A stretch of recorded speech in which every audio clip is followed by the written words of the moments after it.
Football on Off the Ball. With William Hill, you can boost your winnings on the Sunday game with new Bet Builder Extra. Only with William Hill. Download the app today. 18 plus gamblingcare.ie. This is News Talk. All right, you're very welcome along to this week's episode of Who You Got. It's just like old times. I should have come 3 or 4 weeks ago when I was top of the leaderboard, but unfortunately I've been reeled in. With us this week, Kathleen, how are you? I'm very well, thank you. Phil, how are you? Very well, yeah. What's the story with you? What's you just phoned it in? You just rope it open. I just said to Colm during the week, I said, it's like we flipped the table around this season. The 3 contenders here in the studio are now down towards the bottom.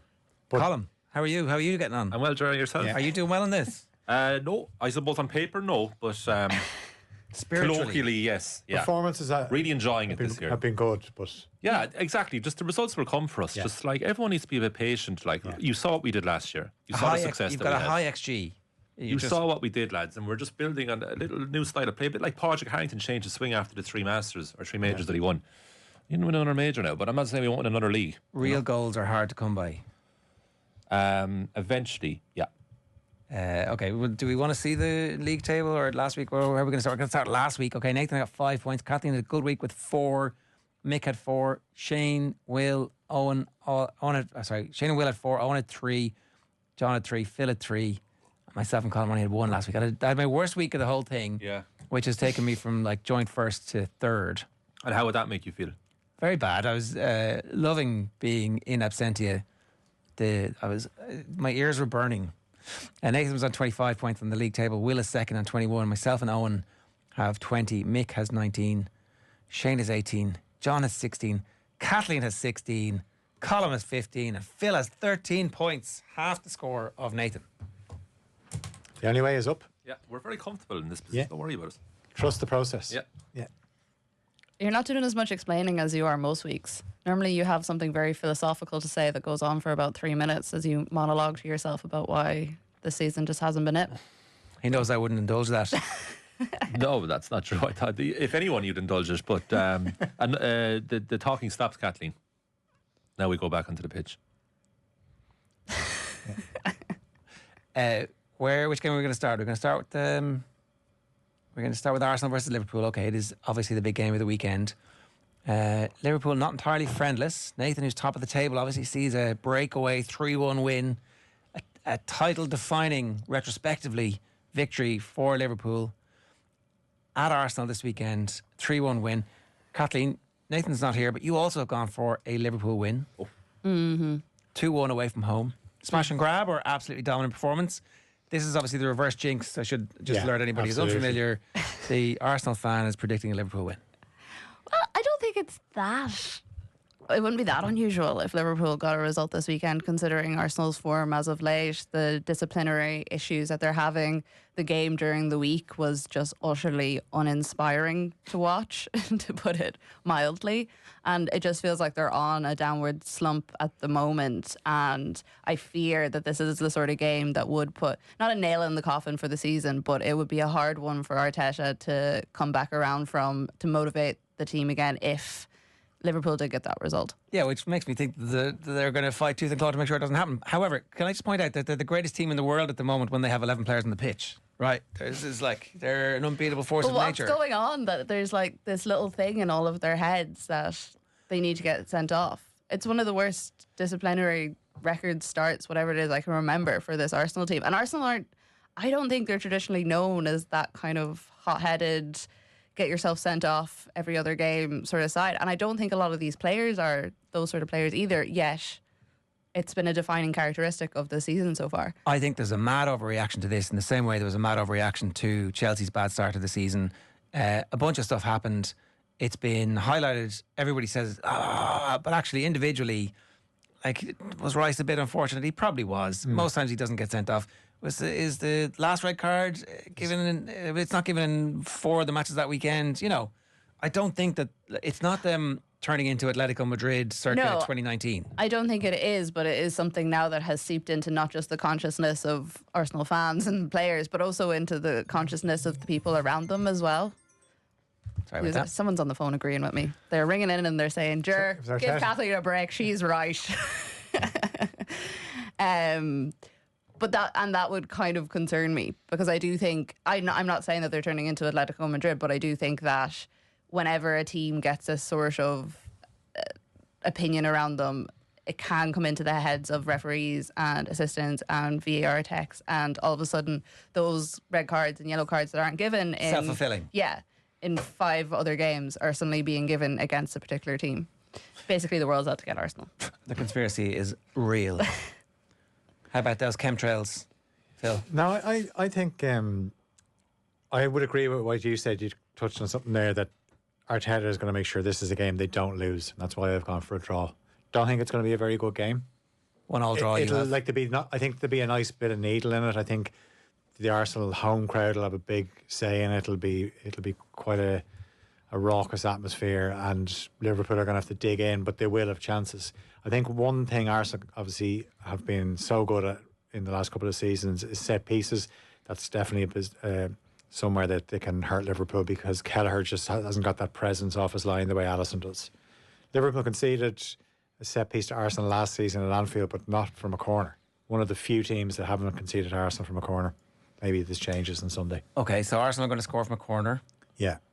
Liverpool are going to score because they're in irrepressible form at the moment.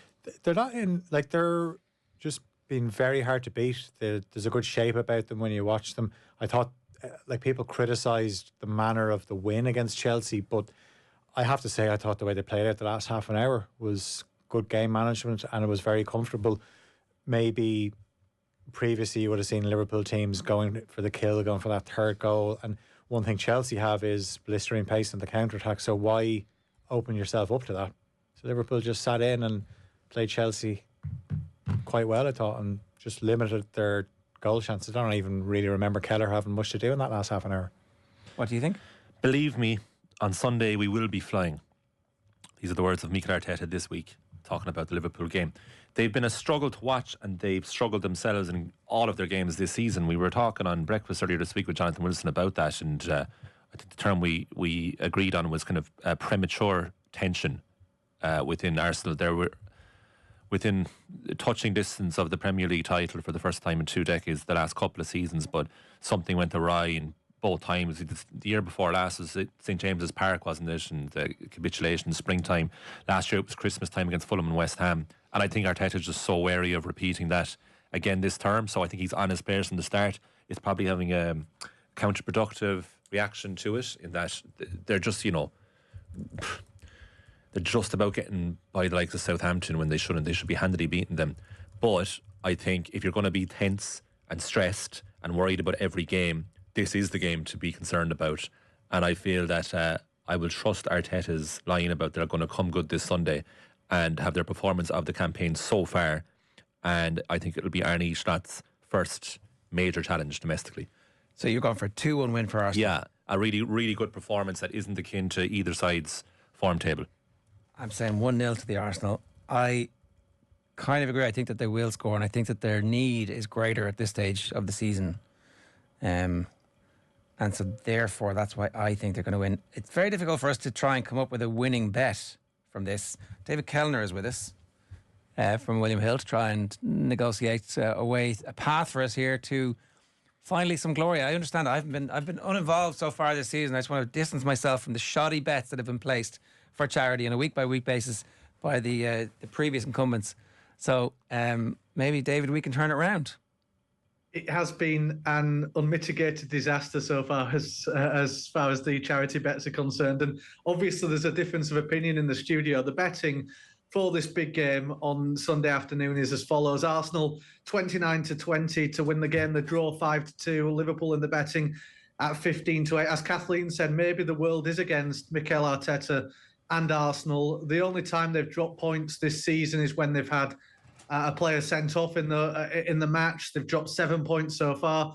And I think more of a concern for Arsenal than that the world is against us mentality and maybe the referees won't side with Arsenal at the Emirates on Sunday is the absences. William Saliba missing at the heart of that defence. Martin Odegaard out. Bukayo Saka likely to be out as well. So I think it's a lot of adversity for Arsenal to overcome this week, and I tend to side with Kathleen and Phil in thinking that Liverpool are the bet in the game at 15-8. I think Liverpool to win the game and both teams to score in the match at 9-2 looks like a really strong bet as far as I'm concerned. But I think with the betting markets, it'll just be really interesting in the lead up to this match how there's movement in the market where the punters get behind Arsenal and think they can overcome this adversity, or they go with Arne Slot's men who are on this incredible run in the league, only that one blip against Nottingham Forest so far in their season. And in my opinion, I think the cash will come for Liverpool.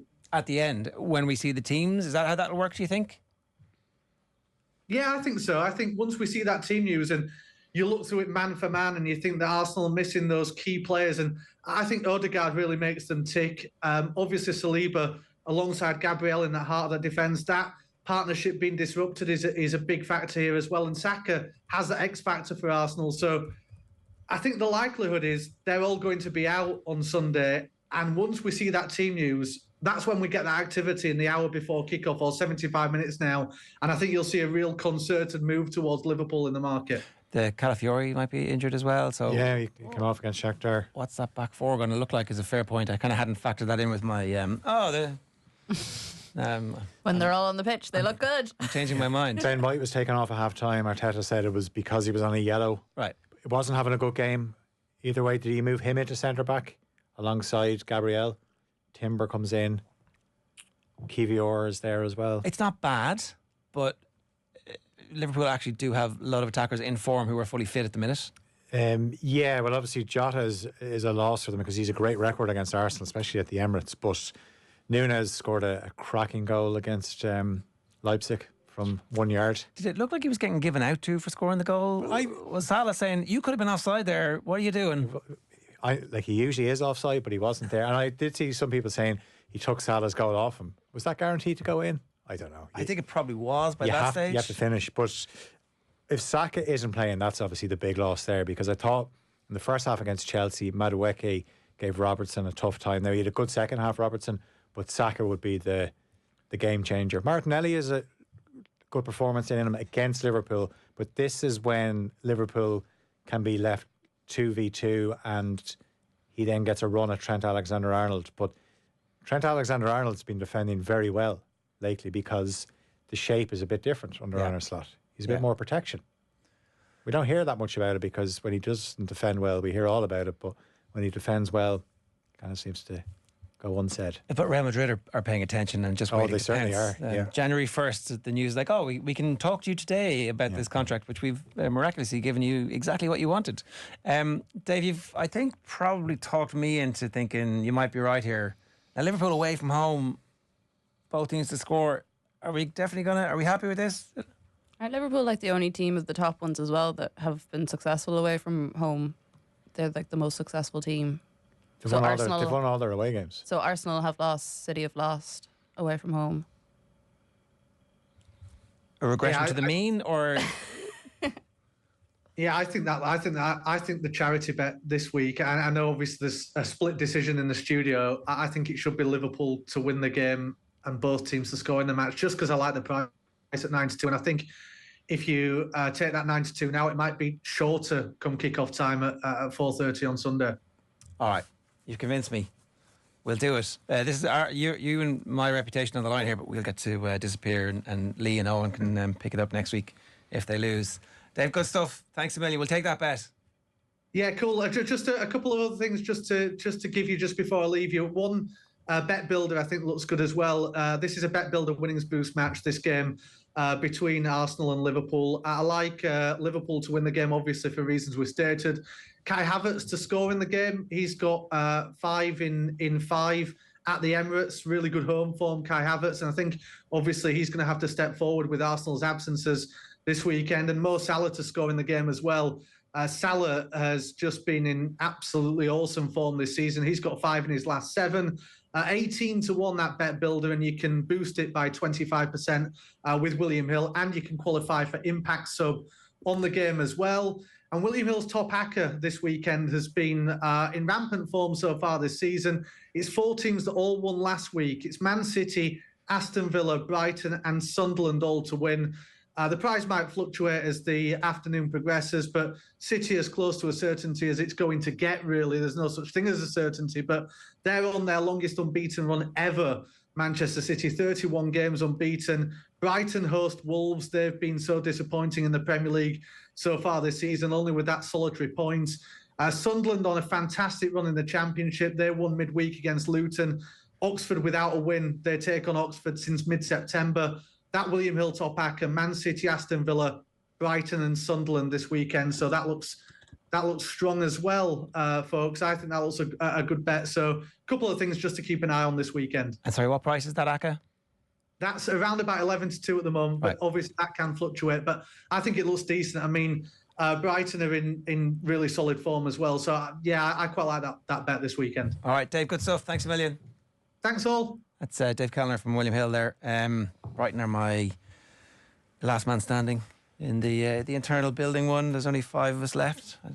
Did any of you get involved now? I didn't get involved, but I have been working as a consultant. Oh, for who? And one of my clients is still in it. That's all I'm saying. No way. And I advised Liverpool on Sunday. Philly Sexton over there with the consultancy role. Yeah. Consultancy is the way to do it. You don't have to put in the hours, and you just kind of... Right, so we're moving on from Arsenal-Liverpool to the next game, which we will go to Georgia against Ireland. You're all very conservative here. It's like a 4-0, 4-0, 3-1, 5-0, 4-0, 5-0, 4-0, 5-1, 3-0. I've gone for 7-1. It's going to be 12. More than likely. Describe the 1 to me. How does that come about? Well, I overheard Phil in the office. I knew he was listening to me. Totally. When we were talking about it earlier, I was like, Ger's the only person that has gone for the 1. That's what definitely. happened? So I was talking yesterday about... I was talking to William O'Callaghan. Yeah. It's like, I'm tempted to put Georgia down to score a goal just for the sheer fact that Courtney Brosnan is not playing in goal. And a change of goalkeeper can just... There could be one indecisive moment. I just want to point out he bottled it. Did he take his own advice? He did not. So when that goal gets scored, I'll be like, yes. See, this is the consultancy thing I'm talking about. Do as I do, not as I say. I'm the opposite. Yeah. So when that was it, I feel like, that sounds like I mean, something reasonable. But think about Graham Taylor's England. San Marino scored first within 10 seconds, wasn't it? Yeah. So how are you envisioning this Georgia goal, Ger? A set piece? A shot from distance? I haven't given it any more consideration than our goalkeeper, who has in the past made mistakes, but has got rid of those mistakes from her game. You know, credit where it's due. She ain't playing. Exactly. Yeah. Somebody is going to replace her and not have had the opportunity to get their mistakes out of the way. Or they have no muscle memory of negativity and they're going to be imperious and largely bored, you'd imagine. I mean, it's optimistic, but I just don't have as much faith in our backup goalkeepers because they haven't had the time and the pitch time. And like Grace Maloney spent a lot of last season injured, assuming that she is going to be the person that steps up there.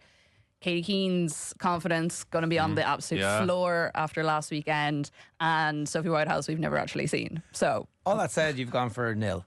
Georgia. Yeah, no, I know. I'm remaining optimistic, but I'm saying I do understand I wouldn't be surprised if Georgia got a goal, but I would hope that it would be limited to a goal. It'll be 7, 8, 9 that we score in this game, right? It was 9 last time in there. 9 Georgia. and 20, 20, and 11 in Tala. Sorry, the goalkeeper. It's not like they're competition winners. Like these are good standard goalkeepers. They're going to be able to deal with anything that Georgia has to offer. I know, but you forget the collective trauma that we have before Courtney came in there, and that brief period where she wasn't up in her game, and then the period before, and basically post Emma Byrne up until when Courtney got her game together. We had a very long and traumatic couple of years in terms of goalkeepers making bad mistakes. Defenders also making bad mistakes in terms of passes back to goalkeepers, and I think we haven't really had to consider a world without Courtney Brosnan. And I know it is Georgia, so we're expecting to win and we're expecting to do well, but like there is a lot of experience missing from this team since. So like you've lost Courtney, who I would say has been Ireland's most influential player of the last couple of years. You're missing Louise Quinn, you're missing Megan Connolly, you're missing Jess Sue, you're missing Lucy Quinn by choice, which I think is interesting. Player of the month, championship. Yeah. And scored in 2 of the 3 starts she's had so far in the championship. So you know that's why there's still a few uncertainties in my head and why I haven't gone for the 9-0 that we got last time. I do think I probably was conservative in what I guessed, but You've gone for 5. I think Tala will be the big game. Like we were chatting about it on Koi Gig during the week with Jamie Finn and Scarlett Hearn, and they were both saying that they think that Ireland will push for the big win in Georgia actually rather than in Tala, because they'll want to have the Rest.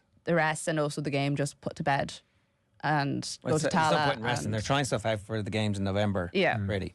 Because it's Slovakia or Wales, most likely Wales, that we're going to face, and we've already played them this year and it didn't go all that well for us. So They're the first team to beat Ireland since Ireland, weren't they? yeah. The team talk will be interesting tomorrow, because what is it before you head out into the pitch? Like, is it Eileen Gleeson and Katie McKay rallying the troops and say, don't mess around, be focused here? Because, like, in League B, Ireland were 6 from 6, goal difference of plus 18, and Georgia are the league below. Like, so there's just no reason that this is going to be anything but an annihilation. But that also plays into your mind. I know, but there's also the other thing that you want to come out the other side with no injuries. You know, you don't want to be going into those November games with, I don't know, Katie potentially on the bench or something.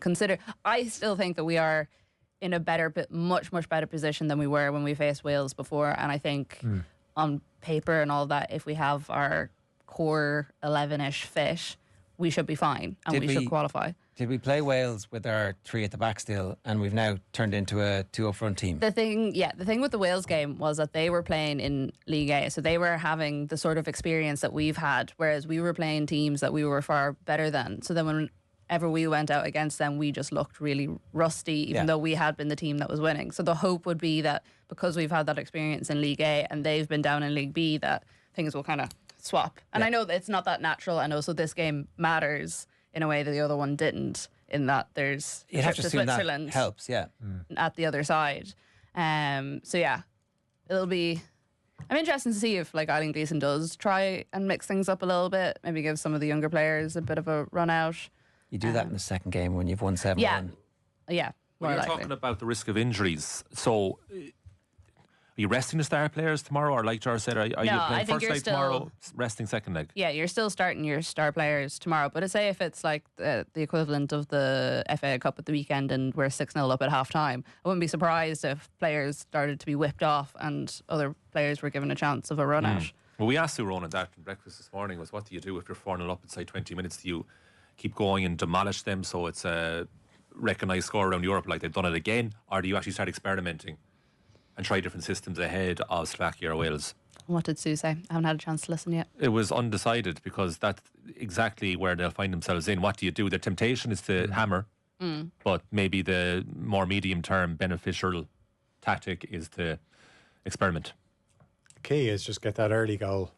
Everyone relaxes, and then I've gone 4, and I'd say it'll be 3 after 25 minutes, and then 1 in the second half would be how it'll go, and they'll ease off of them. that thing is though, you bring players off the bench for say the second half, and they have a point to prove. Yeah, everybody wants to say, score for example, international Leanne goals. Kiernan doesn't start. Yeah, but She thinks, right, I'm going to get a hatful of goals here. For okay, myself. yeah, fair enough. Hatful of goals, yes, but how do you come off the bench and impress in a game that's done from the manager's By perspective? scoring a load of goals. That's it. That's it, but that's the only thing. What if you're a defender?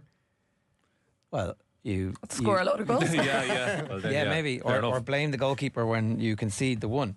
All right, it's going to be a win for Ireland anyway. We're confidently predicting. You can pin that to the dressing room wall in Georgia if they want. Georgian off the ball is. Look at these clowns. Yeah. What did I think? Yeah. 20-0. Let's see the next game, please. Real Madrid versus Barcelona. Barcelona friendless apart from Will O'Callaghan, and I made my selection before last night. Yeah. We all- Now I we would all like to did. change my mind, but I've gone for a 1-1 draw. It's going to be a 4-4 draw if it's going to be a draw, more than likely.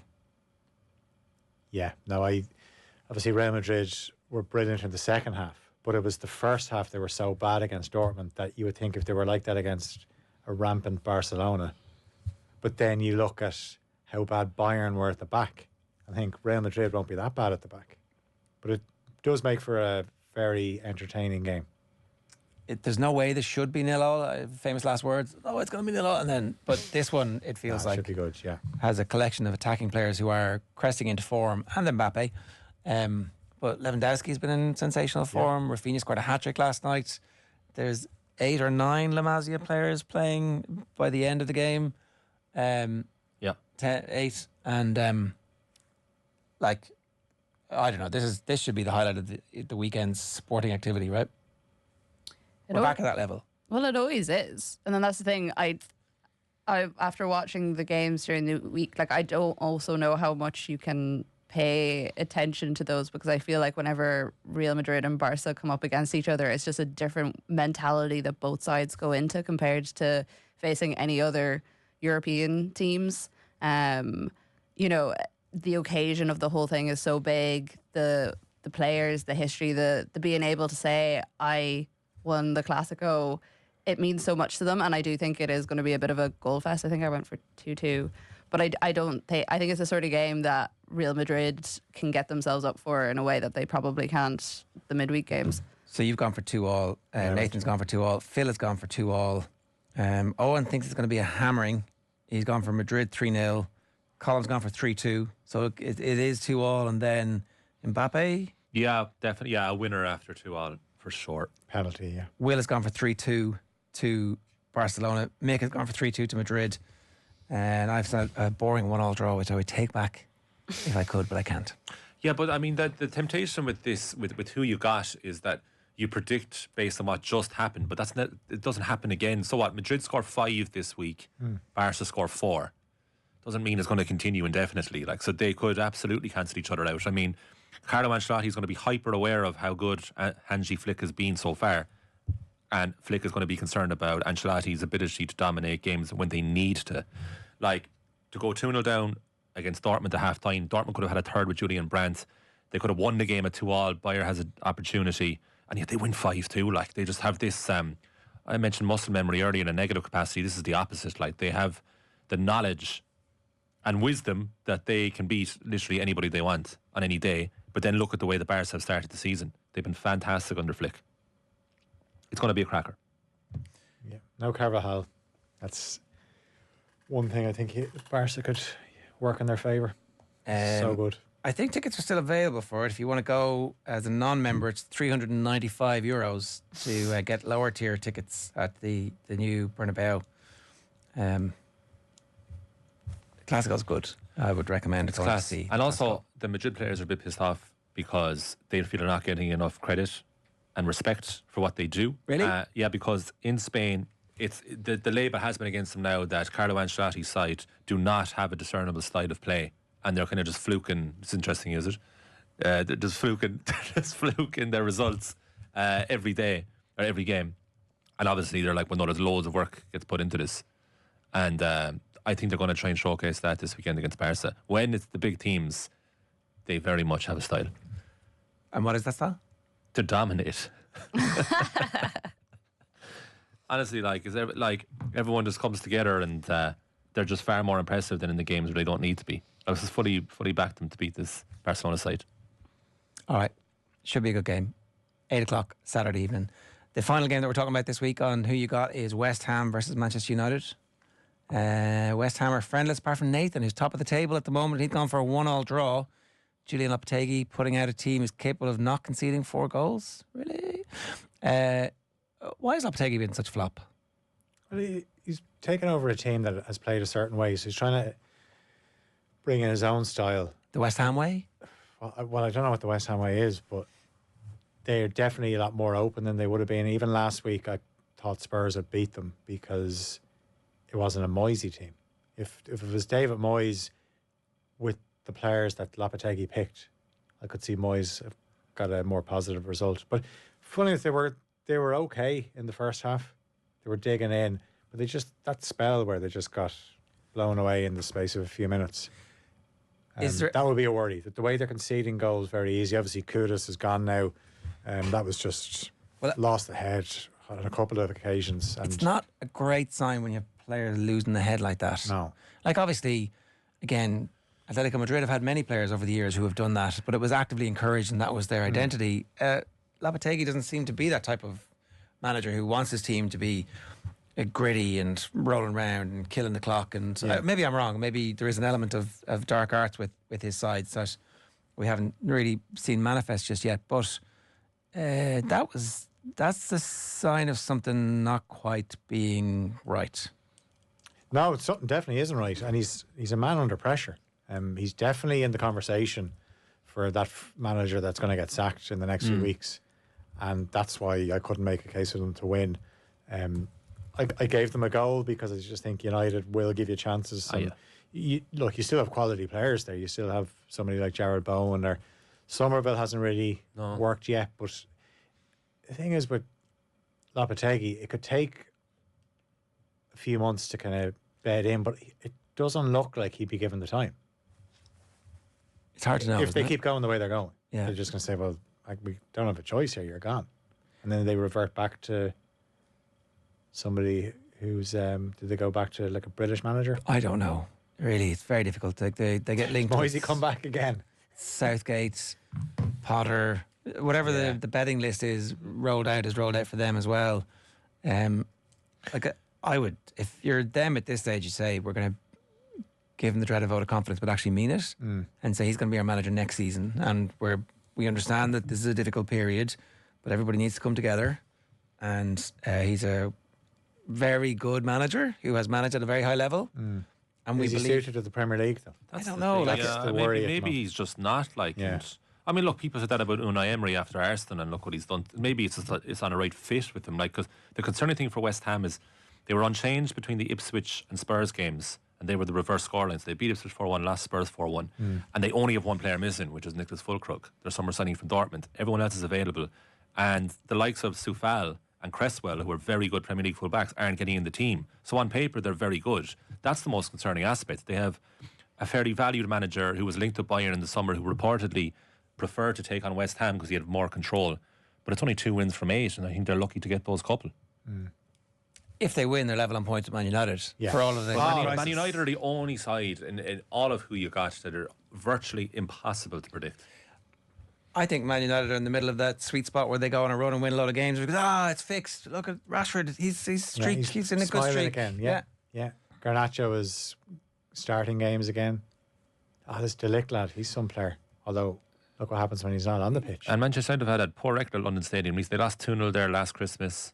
So that's why this is a turning point. Yeah, well, I think West Ham are one of the few teams who are in poorer form than Man United. You've gone for a 3-1 win? Yeah, for that reason, for United. Yeah, I think so.